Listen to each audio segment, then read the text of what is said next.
The psychology of self-acceptance, why it matters and how to cultivate it. Self-acceptance is one of the most vital and yet elusive elements of psychological well-being. It affects everything from how people navigate relationships to how they respond to failure and pursue personal growth. Despite its importance, many struggle with the concept, often confusing it with complacency or weakness. In reality, self-acceptance is neither about giving up on improvement nor about inflating one's ego. It is the foundation of emotional resilience and authentic living.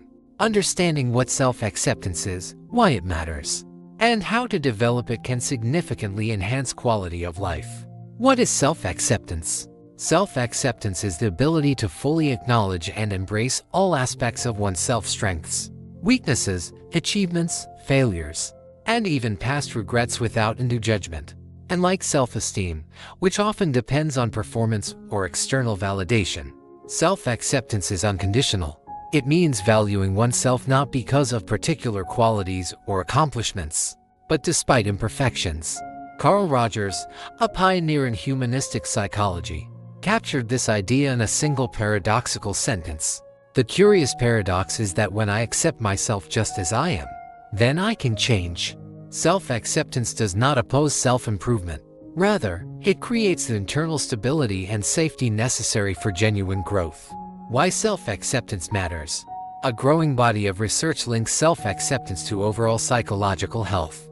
A 2014 study in the Journal of Positive Psychology identified it as one of 6 critical elements of well-being, along with autonomy, environmental mastery, personal growth, positive relationships, and purpose in life.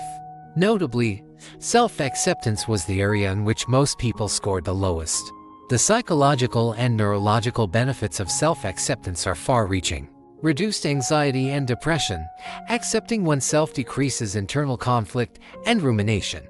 Improved emotional regulation. Brain imaging studies show that self-acceptance engages areas associated with reward and calm, whereas self-criticism activates the brain's threat response system. Enhanced self-compassion and resilience. People who practice self-acceptance are more likely to recover from setbacks without spiraling into shame or self-loathing. Healthier relationships. Accepting oneself fosters authenticity, which in turn strengthens interpersonal connections. Despite these benefits, many find self-acceptance difficult to achieve. Several common barriers stand in the way. Why self-acceptance is so difficult. 1. Early conditioning. For many, self-worth was tied to achievement, obedience, or appearance from an early age. Conditional approval from caregivers or authority figures can lead to internalized beliefs like I must be perfect to be lovable, or if I fail, I am a failure. These beliefs persist into adulthood and hinder the ability to accept one's flaws. 2. Cultural and social norms. Modern culture places enormous value on success, image, and competition. Social media intensifies this by promoting curated versions of people's lives, making it easy to feel inadequate by comparison. This constant exposure to idealized standards can erode self-acceptance. 3. Cognitive biases. Humans are biologically wired to notice threats more than positives, a trait known as the negativity bias. This bias can distort self-perception, making it easier to dwell on flaws or mistakes than to acknowledge strengths or progress. How to cultivate self-acceptance. Self-acceptance is not a fixed trait, but a skill that can be developed through consistent effort and reflection. Several evidence-based strategies can help build a more compassionate and balanced relationship with the self. 1. Practice self-compassion. Self-compassion involves treating oneself with the same kindness one would offer a good friend. Psychologist Kristen Neff outlines 3 components: mindfulness, noticing emotions without overreacting; common humanity, recognizing that imperfection is part of the human experience; and self-kindness, responding to personal pain with care rather than criticism. Studies show that self-compassion leads to greater emotional well-being, even in the face of failure. 2. Identify and challenge negative self-talk. Negative thought patterns often go unnoticed but can be powerful drivers of low self-worth.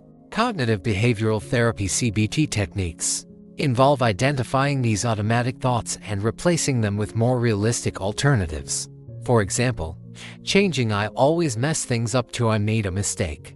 but I can learn from it helps shift the internal narrative toward growth rather than shame. 3. Let go of perfectionism. Perfectionism is a major obstacle to self-acceptance. It sets an unattainable standard and equates self-worth with performance. Cultivating self-acceptance involves embracing the idea that being human means being imperfect, and that flaws do not diminish value. 4. Acknowledge all parts of the self. Carl Jung emphasized the importance of integrating the shadow of the hidden or denied aspects of the self. Ignoring these parts often leads to inner conflict or projection onto others. Journaling, mindfulness, or therapeutic practices, like internal family systems EFs, can help explore these disowned parts with curiosity rather than judgment. 5. Seek authentic connections. Self-acceptance is supported by environments that foster honesty, vulnerability, and unconditional regard. Relationships, whether with friends, partners, or therapists that provide validation and safety, can help reinforce an internal sense of worth. Final thoughts. Self-acceptance is not about ignoring the desire to improve, nor is it a passive state of resignation. It is an active, courageous process of embracing the self as it is, imperfect, evolving, and whole. Only when individuals feel safe in their own skin can they truly grow, love others fully, and live authentically. While the journey towards self-acceptance is ongoing, each act of kindness toward oneself, each moment of honest reflection, and each shift away from self-judgment brings one step closer to inner peace. The work is difficult but deeply worthwhile. References: Neff, K. 2011. Self-Compassion, The Proven Power of Being Kind to Yourself. William Morrow. Riff, CD 1989. Happiness is Everything, or Is It? Explorations on the Meaning of Psychological Well-Being. Journal of Personality and Social Psychology. Gilbert, P. and Choden. 2013. Mindful Compassion. Constable and Robinson. Linehan, M. 1993. Cognitive Behavioral Treatment of Borderline Personality Disorder. Guilford Press.